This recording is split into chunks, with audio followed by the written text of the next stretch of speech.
Hello and welcome to Let's Talk Sports. I am Ralph Lavella. And I'm Ron Sen, here with Words with Friends. We're making friends and influencing people week after week. Well, there's a lot of friends made this week in the sports world, especially in the NCAA.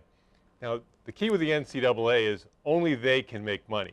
As long as they're making money, it's all good. But if a player makes any money, it's not good. Johnny Football, Johnny Manziel from Texas A&M, may have earned more than $17,000 signing, mini footballs, helmets, and other assorted paraphernalia. Now, looks like Johnny might have been caught red-handed, and we'll see what happens. Now, meanwhile, Texas A&M sold a dinner with Johnny for $20,000 to a table full of boosters. So as long as they're getting the money, it's good. But if Johnny gets the money, not good. I don't know what he's doing though, Ron. I mean, with his drinking and everything else. I mean, missing the camp with the Mannings, and they said he was drinking, he had a hangover, and then this. I mean, you talk about respect. He has no respect. To me, just to miss that one camp, he has no respect. And to make all that money, he knows that he's going to be caught on it. He probably didn't care. If he didn't care, that means he doesn't care about Texas A&M. He only cares about himself. Well, it surely looks like right now the NCAA might be doing an investigation, but the investigation might be mostly looking the other way. Now, Jay Billis, famous ESPN commentator, called the NCAA on it. He said he went to their website, NCAA Sports, shopncaasports.com, and put in players' names, and they were selling college basketball and football jerseys with players' names on it. And today, the NCAA took that off their website. Now, of course, they said the NCAA claimed they weren't making any money selling these jerseys. I guess it was a charity. Where's the money going? They didn't say where the money was going. And you don't want to fool around with Billis, I'll tell you. He's probably the sharpest guy out there.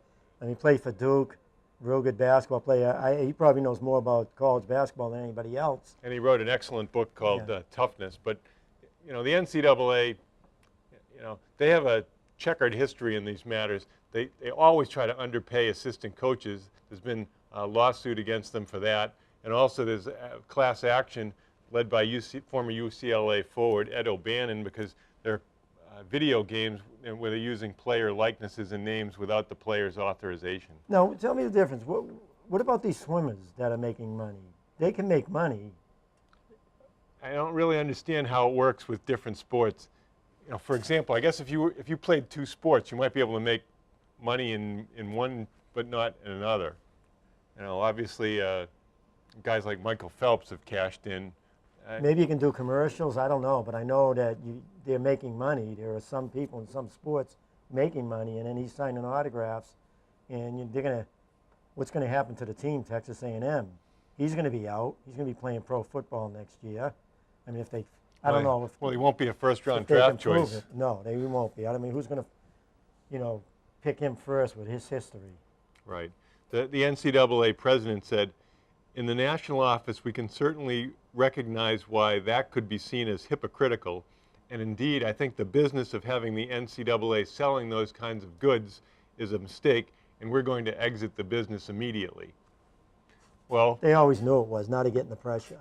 Right. Anyway, I mean, the NCAA, nobody's going to feel sorry for them, and many of these student athletes are far more athletes than students. What their commitment is to school. I have no idea what the graduation rates are at many of these schools. I know that at some it's abysmally low, but that's the nature of the beast. Now, there's a lot of other sports news as well. In what was, quote, a good day for baseball, end quote, 13 players were suspended with a minimum of 50 games, and A-Rod for 211 games, which was being appealed. I don't know how that's a good day for baseball. I know, and really, who cares? I mean, everybody's getting sick of it. Even the players are getting sick of it. But, I mean, you just look at it.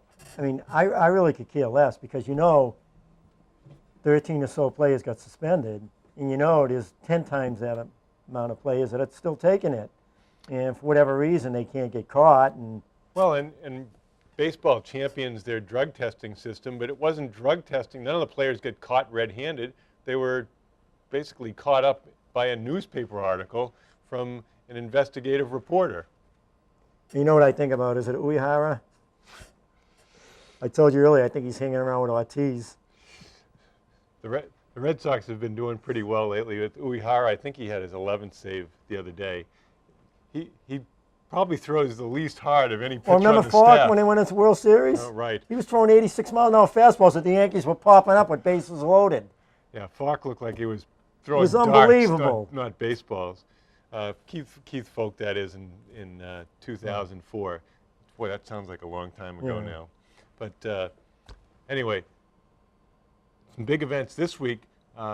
Fundraiser for Samuel Jean Gilles at the high school, raising money for Sam. Sam is going to Regis College, and I imagine he'll probably play some basketball there. But as a non-citizen, he apparently was not eligible for financial aid. So a number of people, especially the Sherlocks, have been instrumental in developing fundraising to help defray some of his college expenses. Yeah, I think they're having a 3-on-3 tournament this Saturday. They're in a 3-on-3 tournament, and there's lots of other opportunities to contribute, and you can Google that or look in local newspapers or the Melrose Patch for further information. We want to talk a little bit about players who are underrated or overrated in sports. Now, we're never going to talk about a young player, a kid, as being overrated. That's never where we're ever going to look. But you know, Ralph suggested this as a topic, and I think it's a good one. Now, time frame is everything. One of my favorite players all time, who I think was underrated, Bill James said he's the second most underrated outfielder who's not in the Hall of Fame, was Dwight Evans. Evans hit 385 career home runs, won 8 Gold Gloves for the Red Sox. He could throw the ball to the infield, unlike every Red Sox outfielder lately. And he also had an 840 career OPS. Nowadays, I think the only player on the Red Sox with an OPS over 800 is Ortiz. He's up around 1,000. But and Evans continued to play effectively into his late 30s. Yeah, I wouldn't consider him as underrated, though. I thought of him today. I thought of Dwight Evans, but I said he wasn't underrated in Boston. I mean, the Boston fans love him. You always hear them talk about him as one of probably the greatest right fielder, right, for the Red Sox have ever had. Could be. You know, I don't put him in Jim Rice's category. You know. Oh, no, I don't. To me, a Hall of Fame. He's not a Hall of Famer. No, I don't think he's a Hall of Famer either. He never got more than just a shade over 10% of votes. But I can see that's a good pick. I could see that. But I really liked him. He's a great defensive player. He played right field better than anybody else. Yeah, he made that play in the 75 World Series against Joe Morgan. It was an incredible play to save the game. And great guy, too, Ron. Yeah, real nice person. Yeah, supposedly a real good guy. He's had some health problems in his family, but you know, still lives at least part of the year locally. All right, I'm going to high school for the most underrated player. Okay. Melrose High School. Boys football. Andy Skoka. You know my feeling about what I think the coaching staff. I mean, I like Coach Morris. He has his teams prepared every game. I mean, you go out for Melrose, you better be ready to play football.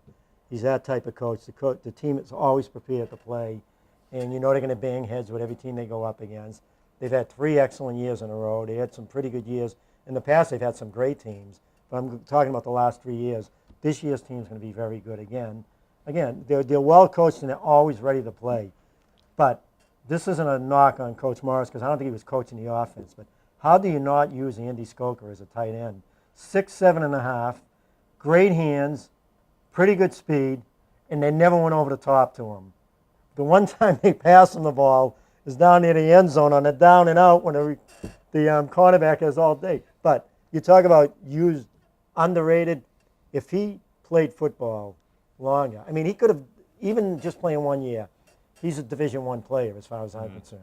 Well, so to me, no one knows much about Andy Skoka as a football player. It's all basketball with him. But underrated because, I think he could play at least Division II football scholarship. But again, he's a tremendous basketball player. My current underrated major leaguer is a player that many people wouldn't even know what team he's on. That's Chris Sale. He's a 6'6" string bean left-hander on the Chicago White Sox. His ERA is 2.77. He has 161 strikeouts in under 150 innings. And he only has a 7-4 record because he's on the White Sox, not a very good team. But an outstanding pitcher. He's signed to a long-term deal, so his team certainly isn't undervaluing him, and he'll be not having to worry about where his next dollar comes from after this year. This year he's getting $850,000, but his salary is jumping into the stratosphere next year. Now for my overrated player, this player is considered by many an all-star. He is a catcher. He has an OPS of 708. He's a very good defensive catcher, and he plays for the Baltimore Orioles. Matt Wieters. Wieters has an on-base percentage less than 300. He's touted to go to the Yankees. I think that would be a big mistake by the Yankees if they're going to unload all their money for him.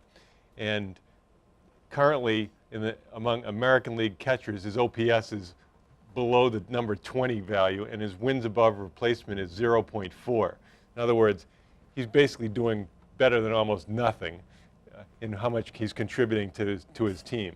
And yet, he's an all-star catcher. Go figure. Yeah, in baseball, there are a lot of players that are they're making big money. Well, Pujols. Over $10 million, and they're doing nothing. Pujols is on the disabled list, and he's another guy with wins above replacement about nothing, getting incredible deal, and he's, I don't know, he's got 8 or 9 years left on his contract. Right. Well, my most overrated player, before everybody shuts their TVs off, let me explain, is Vince Wilfork.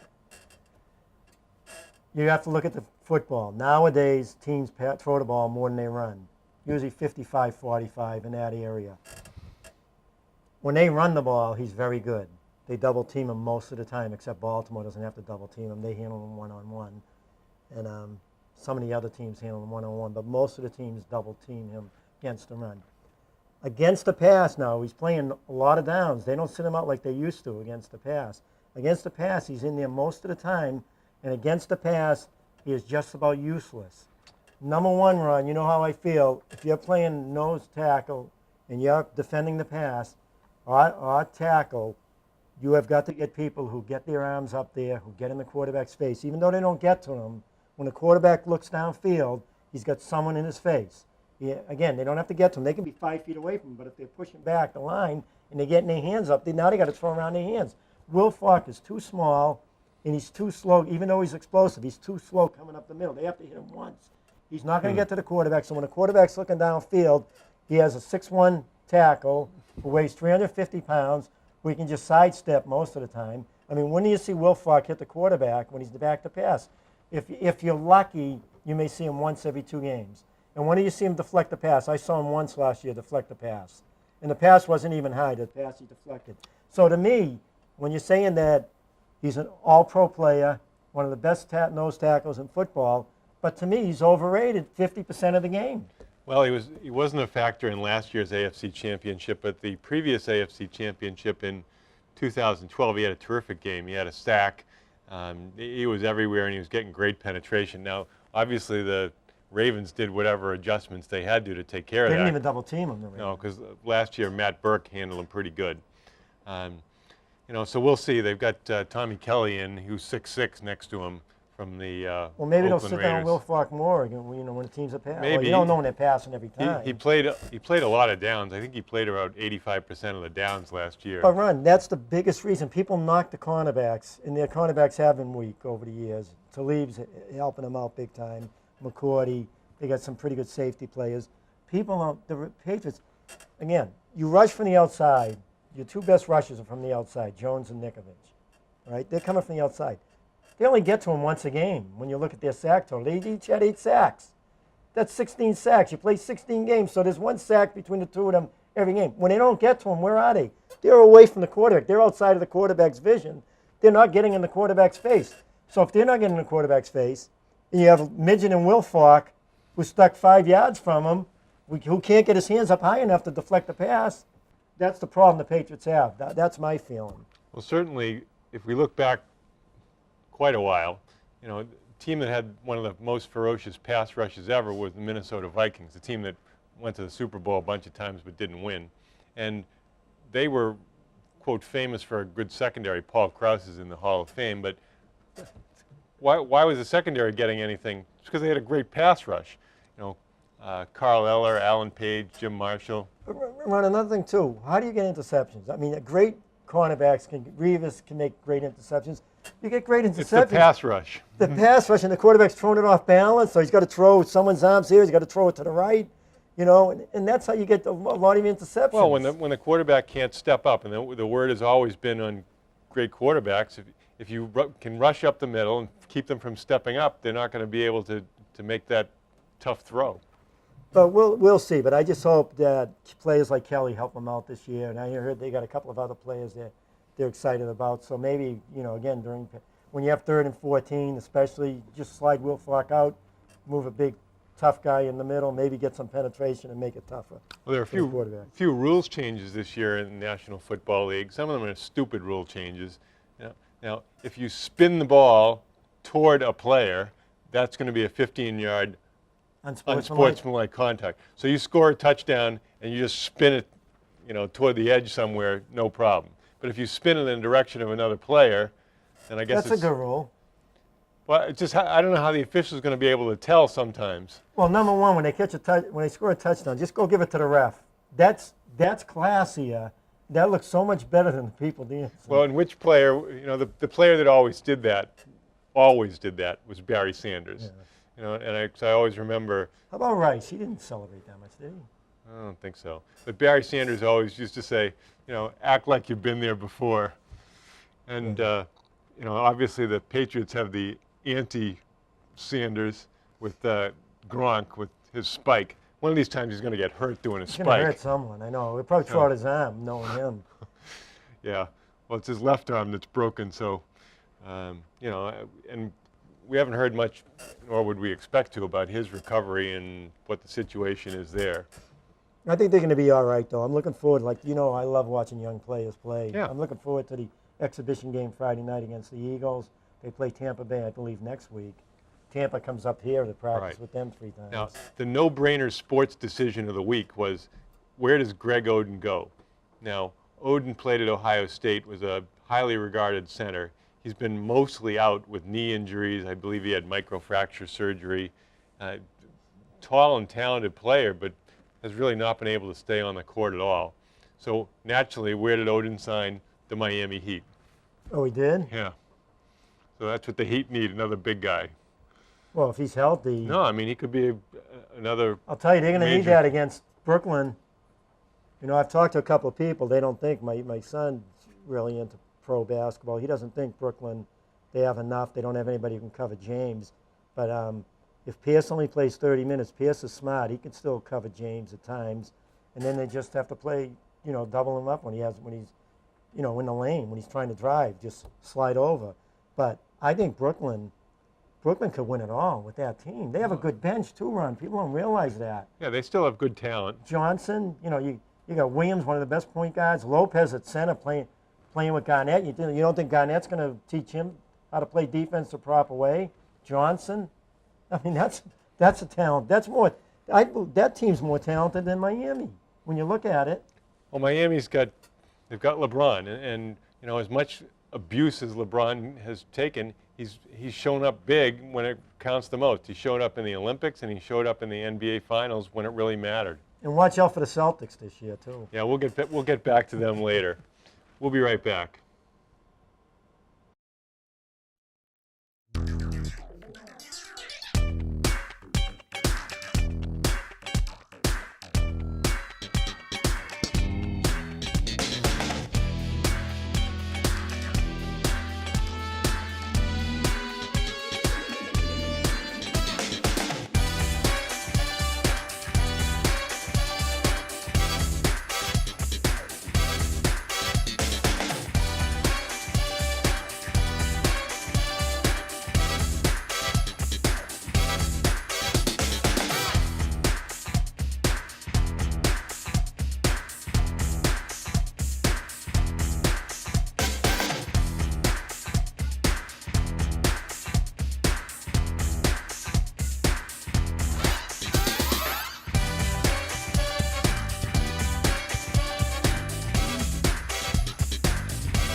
Welcome back. Tonight on Sports Conversation, we have Lou, the sports guru, and we're not going to talk about the Bruins because it's the summer.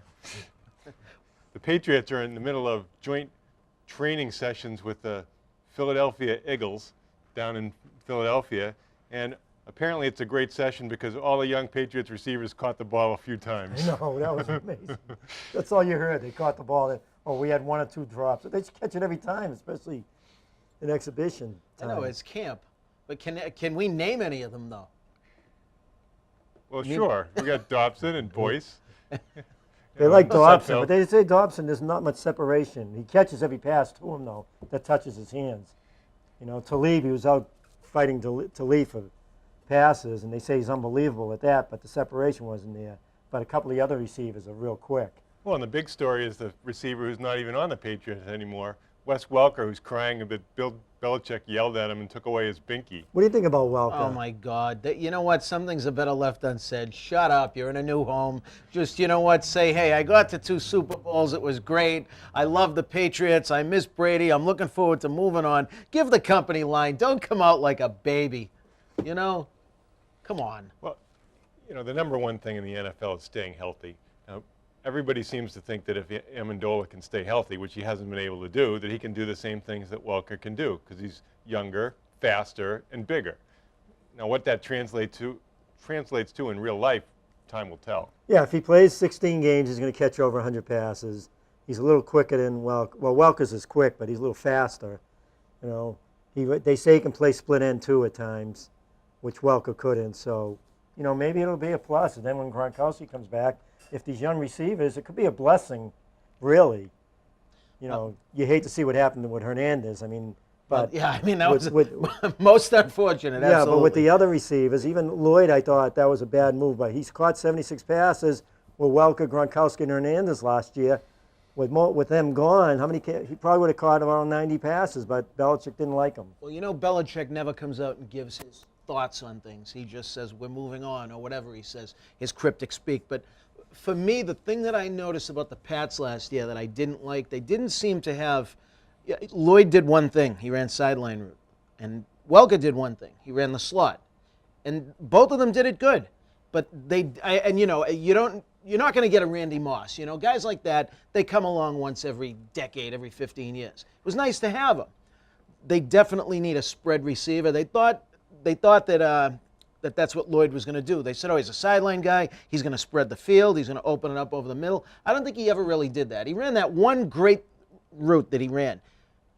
Come back, he'd catch the ball over his shoulders. He'd catch it off his helmet, and he'd fall down out of bounds. But you didn't have that receiver that would stretch the field and get the safeties out. Well, it's so predictable what we're going to see is the first time a young receiver drops a pass, even if he's caught 10 in a row, it's going to be, well, he's not Wes Welker. He dropped a pass. Well, last time I checked, Welker was good for a drop a game last year. Yeah. Especially in the biggest games of the season. Well, he was a great, slot back.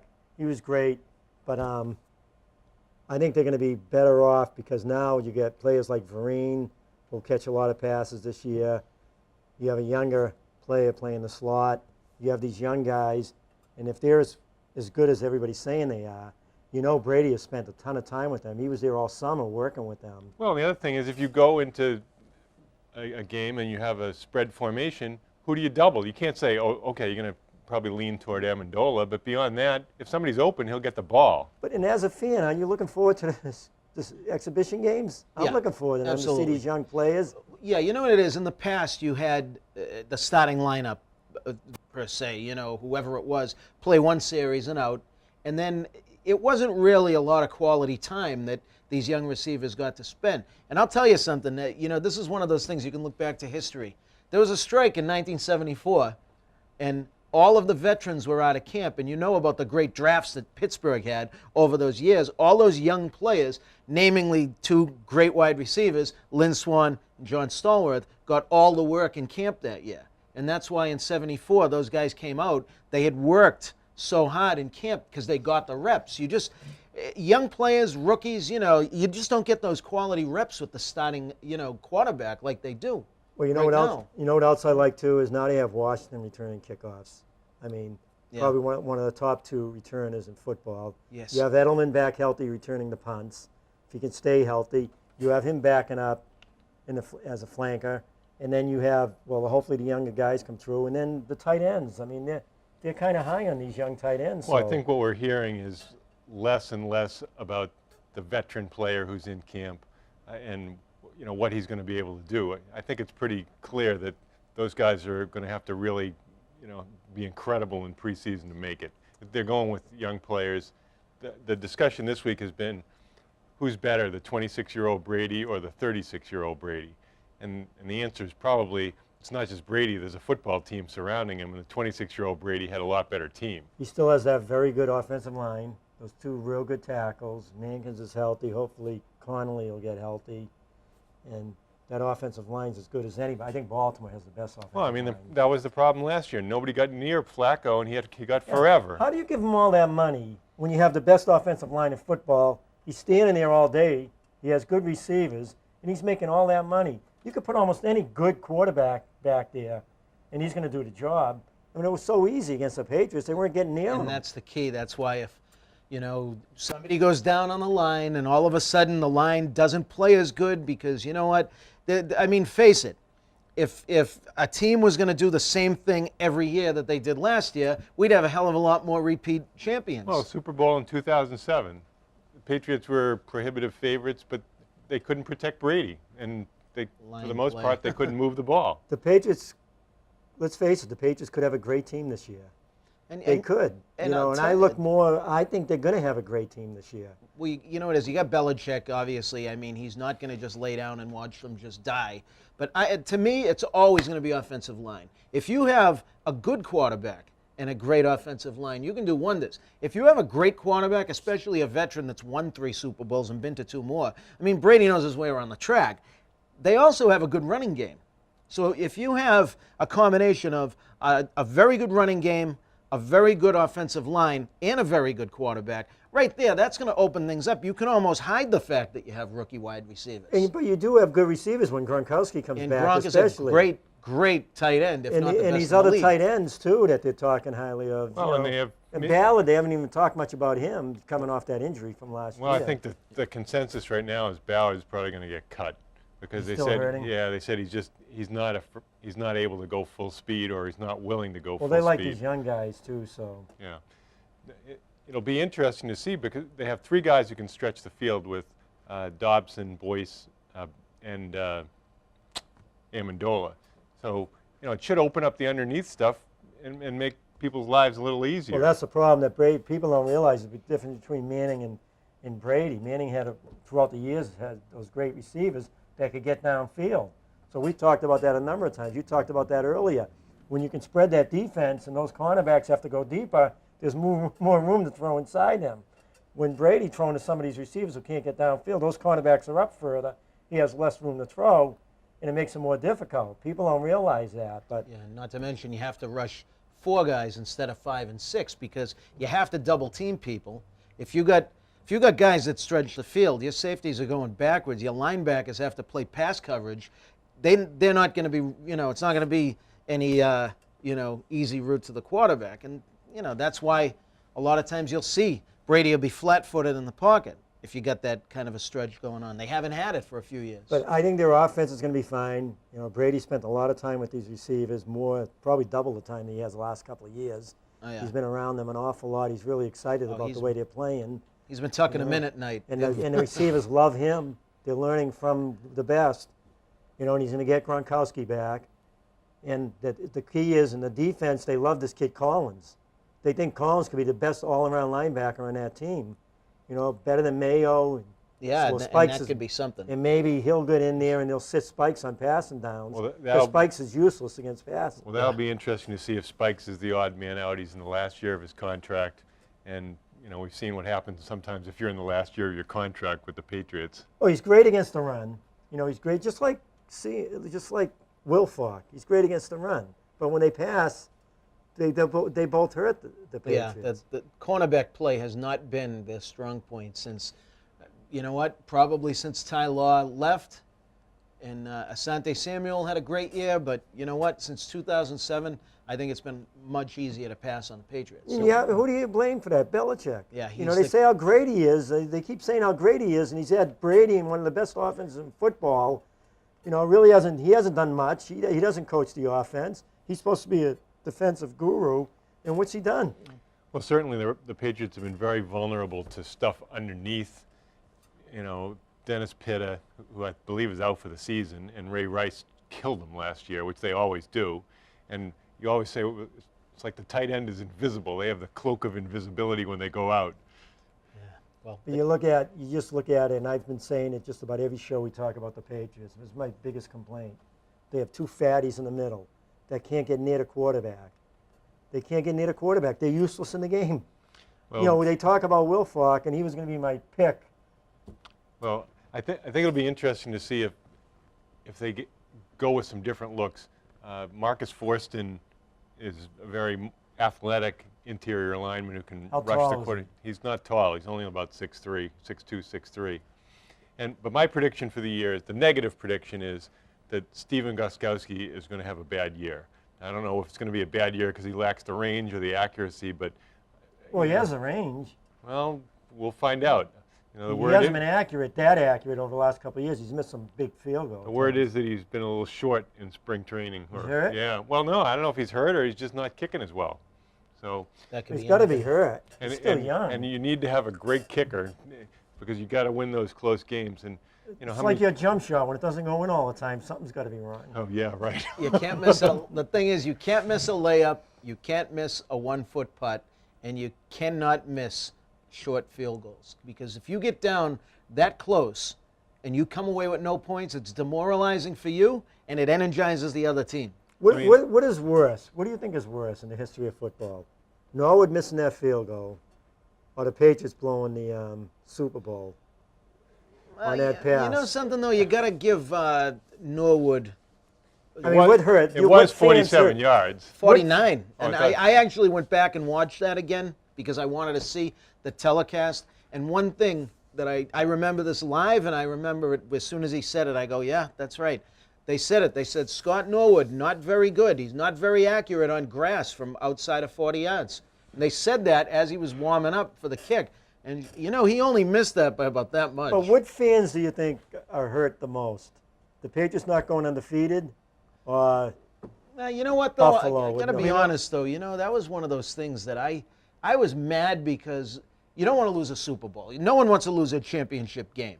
I look at the Bruins and say, all right, well, Chicago was great, and even though the Bruins deserved to be in the Cup, they could have won the Cup, but Chicago won it. That year, the Giants, I did not think were even close to the Patriots in talent. Well, the Patriots at that point, because they'd won so much, were becoming the Yankees. So most of the fans were probably rooting against them, not so much for the Giants, just against the Patriots. Now the Patriots haven't won for a while, so. But I think it's more Buffalo fans are hurt more over Buffalo that. fans are hurt Because more, that's I all think. they have. Yeah. Well, they lost 4 years in a row. Yeah, and the Patriots have won 3 Super Bowls, and that's all Buffalo has. You know what I don't understand, though? I'm going to say this much, though, and Buffalo fans might hate me for saying this, but I hear this thing that, if they had beaten the Giants, maybe they would have won one or two more of those Super Bowls. And I'm like, what? They were terrible against the Redskins. Jim Kelly stunk in those big games. I'm like, Washington destroyed them that next year, and then Dallas just beat them to a pulp both games. Neither game was close. Well, the whole subject of choking versus something else is a touchy area because, did Brady choke against the Ravens, or the Ravens just that much better than the Patriots last year? Oh, the whole team. I mean, the key play is Welker's drop pass in the third period. Please, that was Welker the drops fourth that quarter. pass. Well, that's my other Which prediction one? for You're the talking year. about the the first, it would 2000s? have been, this year, last year. Oh, I thought you were talking about a couple of years ago when we lost to the Giants the second time. No, last when, year the Patriots- when he could have caught that pass and we would have ran the clock out. Yeah. that's Yeah, what- last year that drop pass was huge. He dropped, like you said, he dropped the key ones. Well, that's my other prediction this year, is that Welker's going to go down with an injury. And it's not because of Welker. I think Peyton Manning is a great quarterback, and he's always willing to put it into areas that aren't always receiver friendly. And you can ask Austin Collie for that, who's had numerous That's concussions. the same with Brady, too, though. They're all short passes. So they're going to get hit right after it most of the time. But Brady would lead you a little. But, I don't know. I'm on Welker's side more than Belichick's side. We all know Belichick's an ass. He is. Well, They just didn't jibe. He is. I agree. No. And what did Welker do? He had the joke about I'm What's not his name? disagreeing. For the Jets. I'm not disagreeing with that. I think there had to be a lot more going on behind the scenes. That was the culmination of it all. Well, it's easy to kick the guy when he gets out of town. We all do that. You know, But- oh, Jose Iglesias, well, goodbye, he can't hit. So But you know the thing is, though, you got to look at Welker. Welker should have got a contract. He should have got a 3-year contract, $8 million a year. He should have definitely. You know sports. That's what he should have gotten. Definitely, $8 million a year for 3 years. You know what he gets? The Patriots offer him $5 million plus incentives if he catches so many passes. And now, know what he got for Denver? He's got a $6 million contract this year, and next year's isn't guaranteed.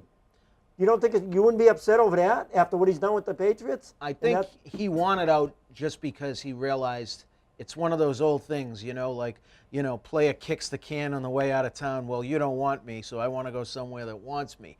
I think that he was more about, well, Denver wanted me. The Patriots just didn't really want me anymore. And I don't know that that's the case. It's money. It's always money. It always is money. But I think that what it really comes down to is this: do I wish Welker was here this year? Yes. If we had Welker and a bunch of young rookie receivers, you have Amendola, maybe you split time, whatever. I don't know. I mean, do I wish they could have got him for a 1-year contract? They could have put the tag on him, whatever they could have done. It's done. He's gone.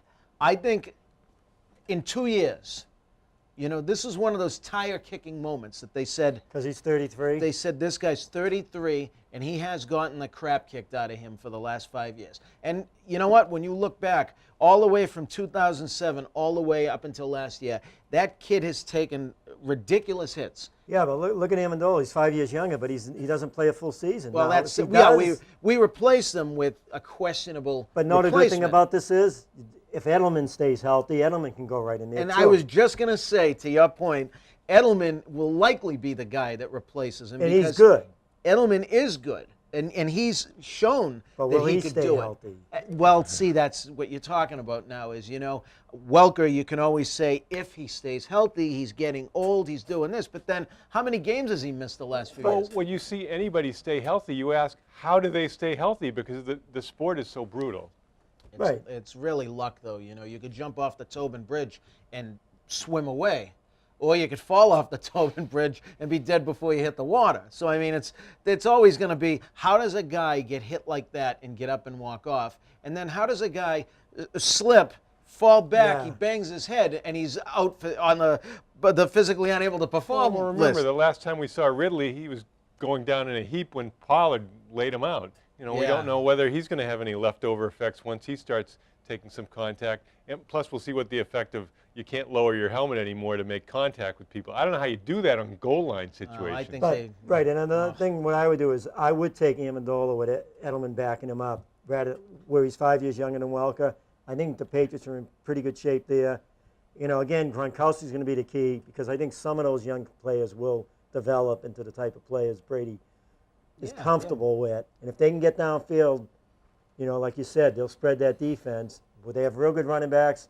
They have Washington returning kickoffs, Edelman returning punts. They're in pretty good shape, I think. I think so. So what's the record this year? I'll go 12-4. I think 13-3. I was going to say 12-4. I'd go with 12-4. All right, there you have it. We'll be right back. On and off the court, Visionary Basketball Group delivers programs that empower players with skills for athletic and personal success. Our players undergo learning experiences that position them for positive lifelong achievement on and off the court. Hello, my name is Anthony Taylor, founder of Visionary Basketball Group, VBG. It's a year-round basketball player development organization ranging from preschool to college and professional level, girls and boys.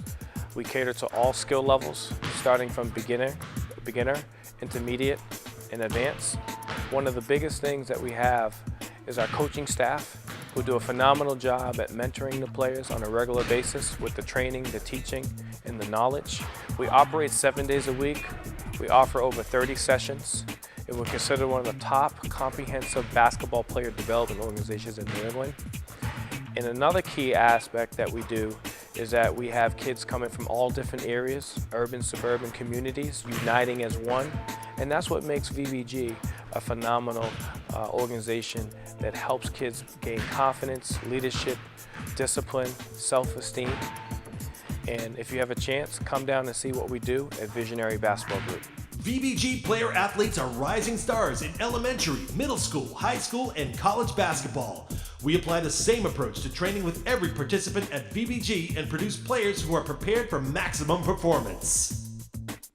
Visionary Basketball not only provides programs for individuals, we can also come to your town, school, or any institution to customize a structured program for your team or basketball organization. For more information, please log on to our website, www.visionarybasketball.com, or drop into our Athletic Performance Center at 152 Tremont Street, Melrose, Mass. BBG, complete your vision.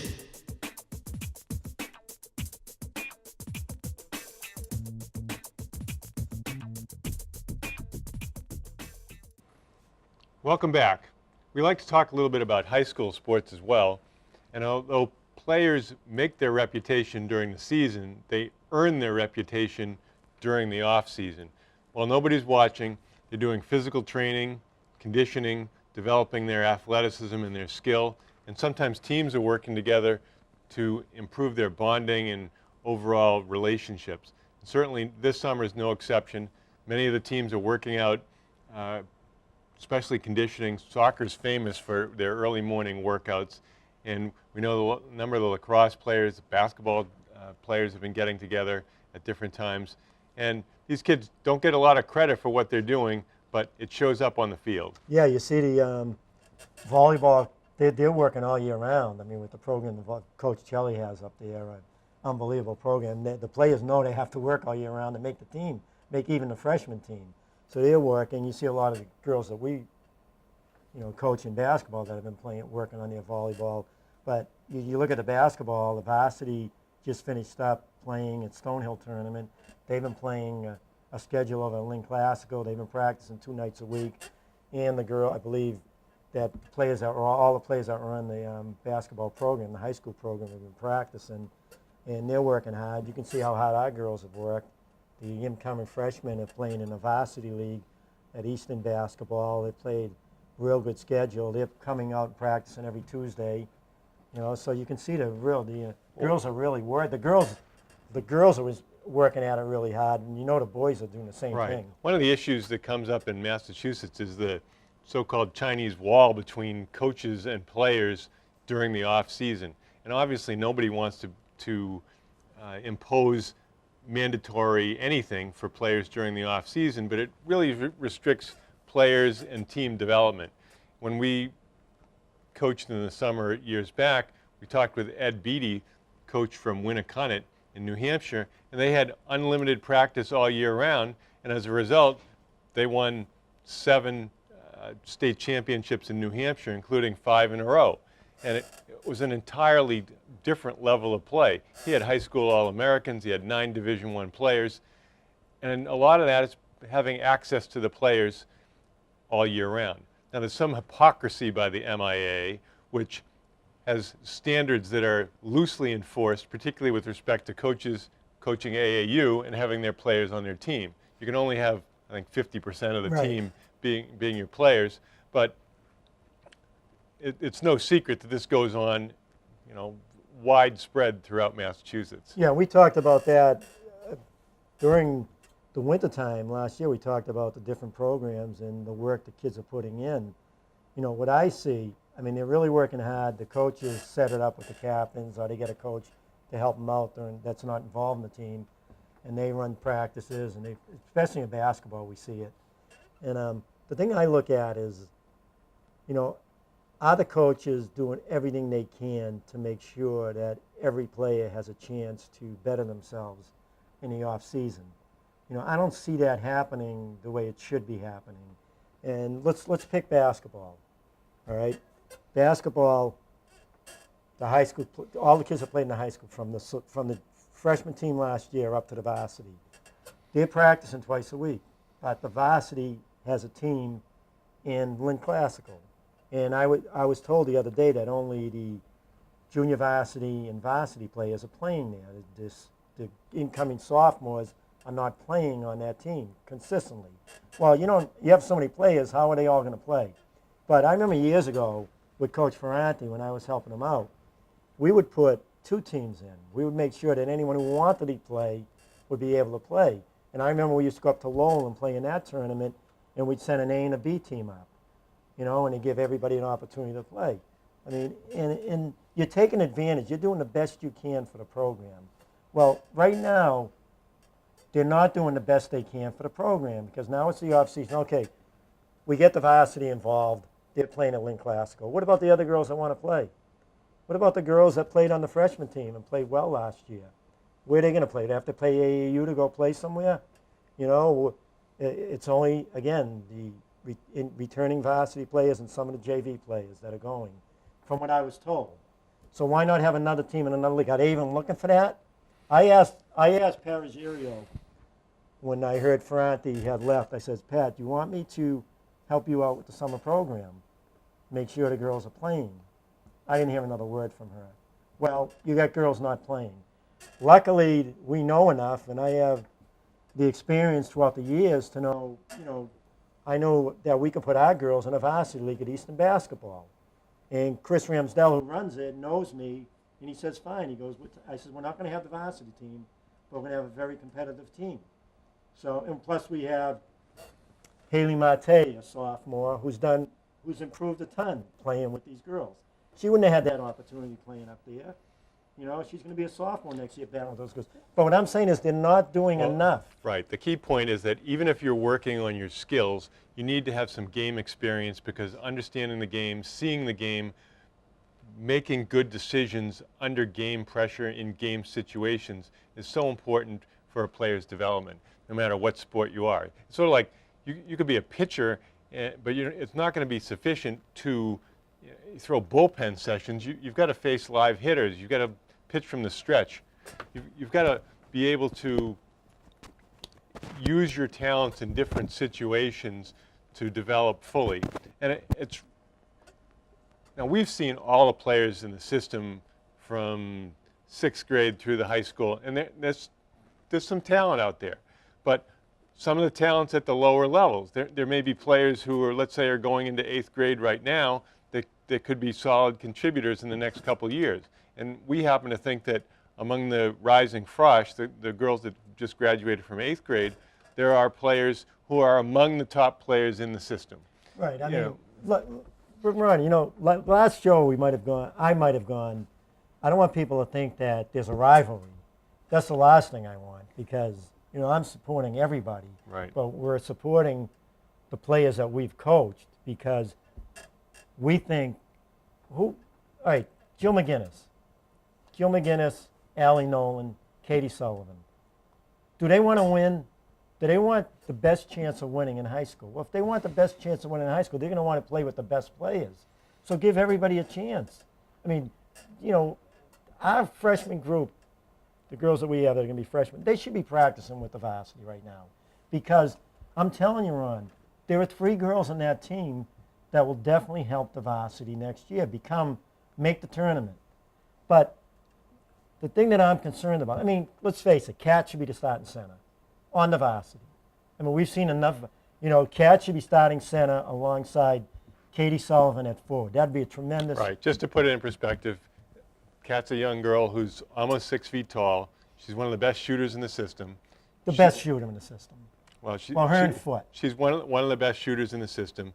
She's, a shot blocker, shot influencer. She works very hard at both ends of the floor. Her rebound is improving, and anybody who's an objective basketball observer would say she's the best center in the system. That's not, a wild claim. We've seen her play several hundred games over the last few years, and she's got the size, athleticism, and ability to be successful. Now, we don't know if she's going to be on varsity or JV or freshman next year.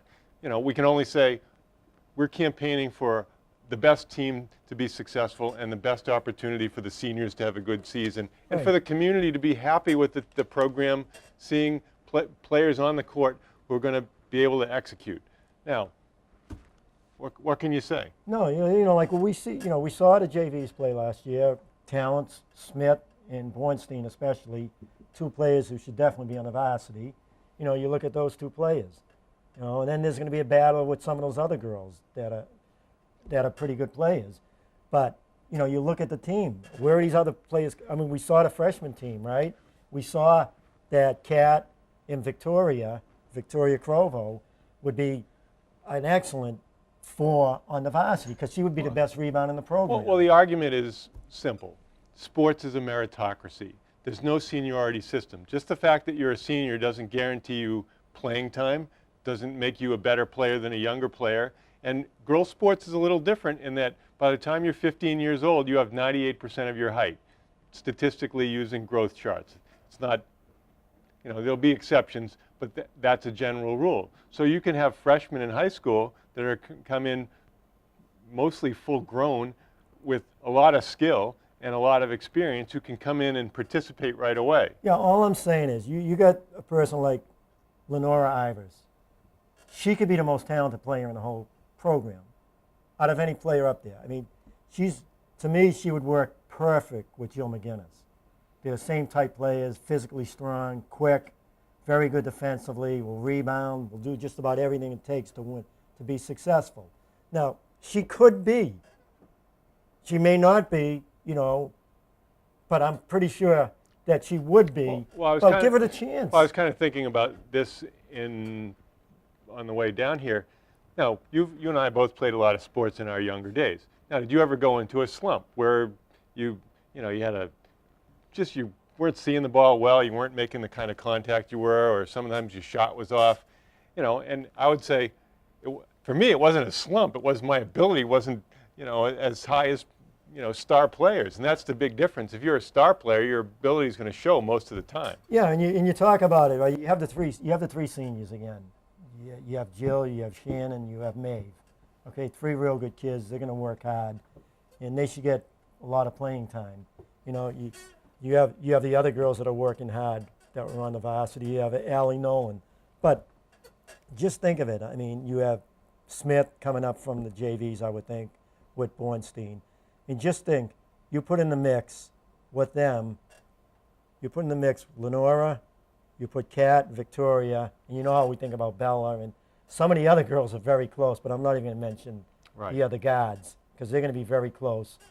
They should be battling for JVs, and who knows about the varsity. One of them could pop. But I'm saying you put them with these, all of a sudden, you have a very, very competitive team that should make the tournament next year. All of a sudden, you have a lot of talent, and that's mixing 3 girls. But right. Well, and we want to separate out policy from politics, and everyone wants to protect the interest of their youngster. I get that. I mean, I've been there as a sports parent, and you get frustrated because your, you know, older players not playing as much as you want them to, and everybody wants their kid to be successful. It's much easier to go to games and watch other people's children be successful or struggle because, you know, you say, well, gosh, why did they make that play, or why didn't they make that pass? And it's not that easy. You know, that's what makes sports tough. You know, the decisions are made real time on the floor, not from the stands. Right, there's 12 players. There's 12 players probably on the varsity.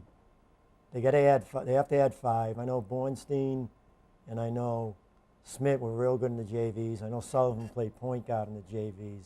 But that team will really, really be strong with those girls, with Kat, Victoria, and Lenora. Well, that would be, you talk about an upcoming team also with them, with the other younger girls playing JVs. Well, the other thing is freshmen. You develop because of the competition you face every day in practice. So the more good players you have practicing each other, which you see in volleyball, you know, Melrose's second team in volleyball would be one of the top teams in the league. Yeah, and you just think Victoria and Bella banging heads with Sullivan. It would make Right. Sullivan that much better. Exactly. And Kat down low playing with them. You know, our point is not to diminish the success of the program, but try to enhance it, because when younger players don't get the opportunity that they've earned, and you know, you might be in the system and say, gosh, you know, this is a younger player, they haven't worked at it long enough. Well, these girls have played over 200 games over the last 4 years. They play more games than any of the girls in the. You know, last season our team played over 80 games between spring, summer, Well, look, they've and done winter. this summer. They played Right. against a better Right. programs than the varsity has. Right. Last night we lost by 1 point to an AAU All-Star team that would have been one of the top teams in the Middlesex They would have League. banged heads with Watertown, and we You were know. beating them, and girl who was unbelievable. Girl threw in a 25-foot three-pointer with 20 seconds to go. Very good team, you know. But that's the kind of talent that's coming up through the system, and you know, we want to see that talent grow and flourish and be successful. And if there's a girl, what I want to say is a girl from the JVs, girl from the sophomore team, or from the freshman team that has worked this summer, worked hard in their game to play. If they're better, they should be on the team. Oh, absolutely. That's, you know, we're saying that. But we're also saying is you don't want to lose this opportunity. You do not want to keep these girls down because you want to play older girls ahead of them that aren't as talented. If they're more talented, definitely play ahead of them. But if these girls, I said it right from the beginning to Paris Ariel, you don't want to lose this summer. You don't want to lose this summer with some of these girls. They should be mixed in with these players.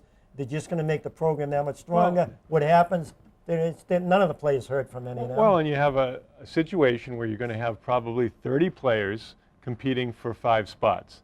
And a lot of those players are younger players who have lots of talent, lots of experience, lots of size. And, you know, how are you going to make your decision? And then you look, I mean, just saying, because we coached them, look at Caroline Nolan. Who plays better defense than her? Look at all the guards. You know, even Haley Mate, her defense is improved so much more. They've all have. Ian, every one of them on defense is improved. They can play defense in high school varsity ball right now. There's enough talent in the system to have this team back in the postseason very soon. And, you know, we just want to see that get a chance to work out. But I also predicted if things go right, you got a pretty good junior class. You know the senior class is 3 players. So after this year, you've got a junior class with some talent. There's talent up there. You have Sullivan, you have Nolan. Who's the other girl I forget that hurt her ankle last year? I forget her name. She's a pretty good player. She worked in her game. Okay. And then, but you have a good sophomore class. You have Foote, you have Bornstein, you have Smith, you have some of these other players. You know, that's a good and those girls are working hard. I know they're working hard because they play for VBG. They were going down there. And they improved a ton from their 8th grade season to their freshman season last year. So you have that class working hard. With this incoming freshman class that's, you know, it's going to work hard. And my prediction was if things were handled right, when this junior class, when they're seniors in 2 years, and when this sophomore class is juniors and our class sophomores, they have a shot to win the states, I think. Well, it's all about having the chef to make those ingredients. And they have to work it right. They can't miss summer programs. They have players here, have players there. Give them every opportunity to work in their game. And it starts from the athletic director down to the head coach and the parents involved, Boosters Club. Make sure any of these players that want to play have an opportunity to play somewhere. You're not seeing that right now, and that's a shame because they lost part of this summer because they weren't thinking ahead, and the structure they had just wasn't right. Sometimes they just don't care enough, and that's what I don't like what happened this summer because right now they could be going in the right direction, and hopefully they get it when they get together in the fall. And at the other end of the spectrum, we have a team that's going in the right direction, although doing it with smoke and mirrors. The Red Sox, who continue to win. Now, they beat the Astros, who are a very bad team, 2 out of 3, with miracle comebacks twice. Yeah. Oh, yeah. I mean, I look for the Red Sox to go 500 the rest of the year. Not because I'm not a fan No, I of know. theirs. I keep waiting for them to fall apart because I don't think they're that talented. Well, you know, I like watching because of Pedroia. Well, you have... And I like Ellsbury, but he's going to be gone after this year. I hope he goes to the Yankees. Yeah. It's possible. But, you know, guys like Johnny Gomes, Mike Karp, they're nice players, but it's tough to have them out there every day and win, but they are winning somehow. But one more thing I want to say about the high school sports, too, is that things look very bright. I think the basketball program is on their way back. You know, the girls are working hard. The football program's solid. Lacrosse is getting better and better. Look for the girls lacrosse team next year with these incoming freshmen and the players they have coming back to be strong. And our point is we have real passion for it. You don't coach players for 4 years playing a minimum of 50 games, working out with them, you know, once or twice a week, and really getting to know their families and wanting these kids to be successful. And you want them to have every chance to be successful. It's nice to see you. I'm Ron Sen. And I'm Ralph Labella, and thank you for watching Let's Talk Sports.